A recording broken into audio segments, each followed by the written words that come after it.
Did you know India में एक ऐसी रिवर है जो उल्टी बहती है।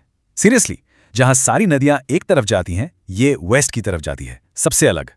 और ये सिर्फ एक रिवर की स्टोरी नहीं है, ये इंडिया के पूरे ड्रेनेज सिस्टम की एक सुपर इंटरेस्टिंग कहानी है। चलिए अगले कुछ मिनट्स में इंडिया की नदियों के सारे राज से पर्दा उठाते हैं। वेलकम टू भारत की जीवन रेखाएं, यानी इंडियाज लाइफलाइंस। हमारी नदियां ये सिर्फ पानी के स्ट्रीम्स नहीं हैं। सोचो, ये हमारी सिविलाइजेशन की वेन्स हैं, हमारी हिस्ट्री और कल्चर का सोर्स कोड है। तो आज का सफर कैसा होगा? सबसे पहले हम इंडिया की नदियों की दो अलग अलग कहानियां सुनेंगे, फिर मिलेंगे वेस्ट की शेरनियों नर्मदा और तापी से, उसके बाद दक्षिण की देवियों से मुलाकात होगी, फिर हम झीलों पर थोड़ा आराम करेंगे और फाइनली इन नदियों और हमारे फ्यूचर पर बात करेंगे। Ready? Let's go. Alright, so let's dive right in. India की नदियों को आप बेसिकली दो परिवारों में डिवाइड कर सकते हो। Think of it like a giant joint family. एक परिवार है हिमालयास का और दूसरा है पेनिनसुला प्लेटो का। और लेट मी टेल यू, इन दोनों की आदत, इनका नेचर एक दूसरे से बिल्कुल अलग है। ओके, पहले एक बेसिक कॉन्सेप्ट क्लियर करते हैं। ड्रेनेज बेसिन, ये होता क्या है?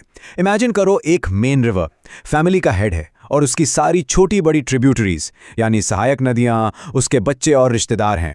अब ये पूरी फैमिली मिलकर जितने एरिया से पानी कलेक्ट करती है ना, उस पूरे इलाके को हम उस रिवर का ड्रेनेज बेसिन कहते हैं। सिंपल, ये उस नदी का घर है, उसका एरिया ऑफ इन्फ्लुएंस। सोचने वाली बात है, अगर दो रिवर फैमिलीज पड़ोसी हैं तो उनके बीच बाउंड्री वॉल कौन बनाता है?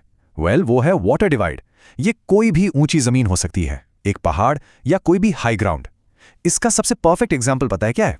आपके घर की छत।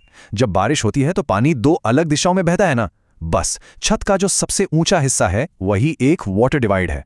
इंडिया में अंबाला सिटी एक परफेक्ट एग्जाम्पल है, जो इंडस और गंगा रिवर सिस्टम्स को अलग करता है।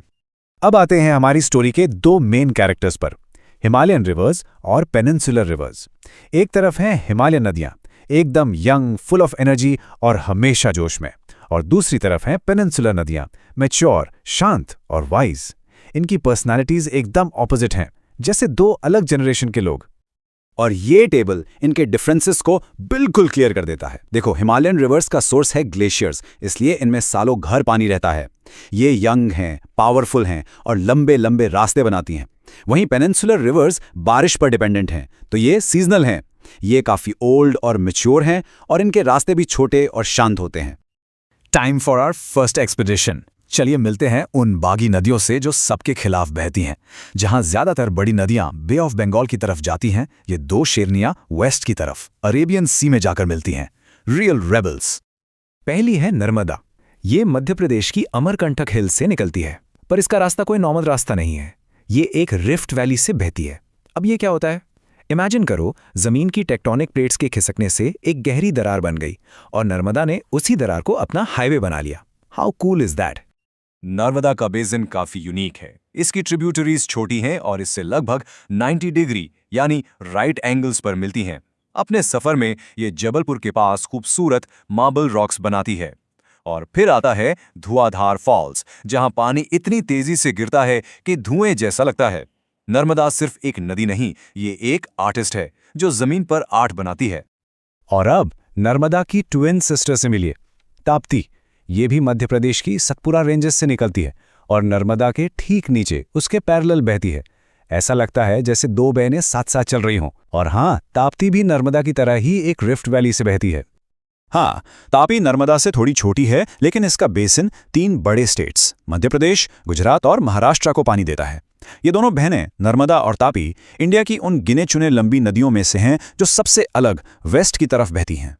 So what's the big deal? ये इतनी इंपॉर्टेंट क्यों है? ये दोनों नदियां मध्य प्रदेश और गुजरात के लिए जीवन रेखाएं हैं, लाइफलाइंस। इन्हीं के पानी से लाखों किसान खेती करते हैं, फैक्ट्रीज चलती हैं और करोड़ों लोगों को पीने का पानी मिलता है। इनके बिना इन एरियाज में लाइफ इमेजिन करना ऑलमोस्ट इम्पॉसिबल है। ओके, अब वेस्ट से ईस्ट की तरफ चलते हैं। चलिए अब मिलते हैं पेनिनसुलर इंडिया की 4 सबसे विशाल और पूजनीय नदियों से। इन्हें हम दक्षिण की देवियां या गॉडेसेस ऑफ द साउथ कह सकते हैं। इनका फ्लो रिबेलियस नहीं बल्कि शांत और ग्रैंड है। और इनमें सबसे पहले आती है गोदावरी, पेनिनसुलर इंडिया की सबसे लंबी नदी।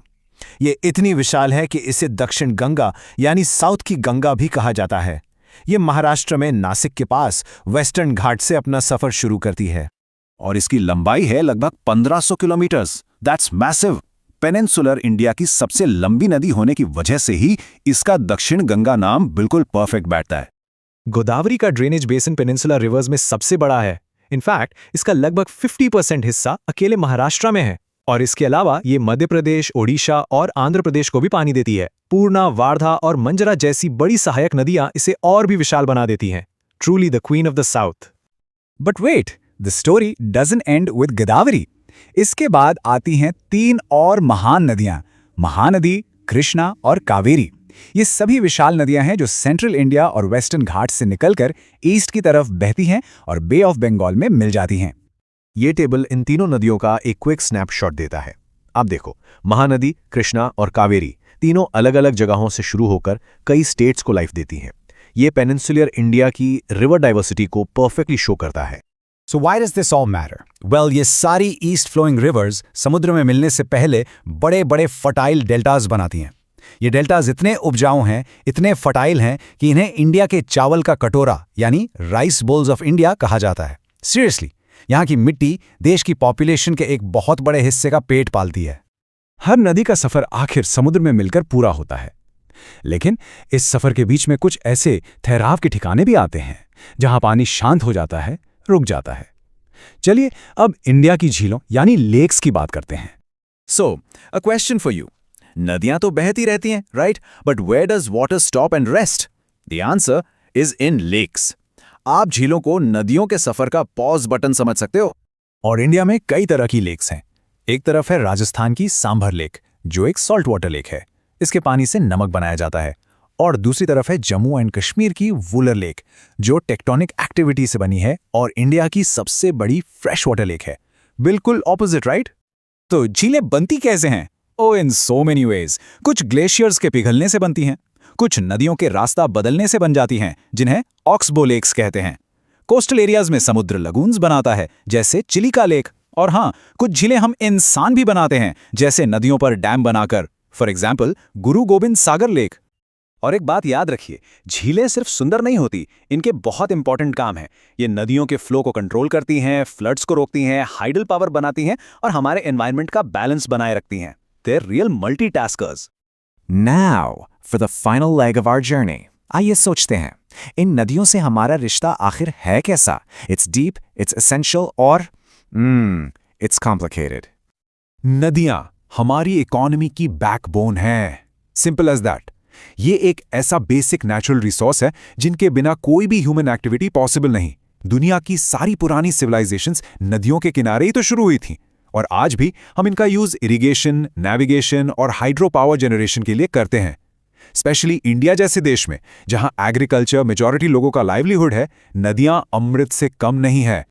लेकिन, और यहां एक बहुत बड़ा लेकिन है, अफसोस की बात यह है कि हमारी ये लाइफलाइन आज खुद खतरे में है और हमने इस अमृत को धीरे धीरे जहर में बदलना शुरू कर दिया है। रिवर पोल्यूशन एक बहुत बड़ी रियल प्रॉब्लम है। शहरों का गंदा पानी, फैक्ट्रीज के डेंजरस केमिकल्स और खेती में यूज होने वाले पेस्टिसाइड्स, ये सब कुछ अल्टीमेटली इन्हीं नदियों में जा रहा है।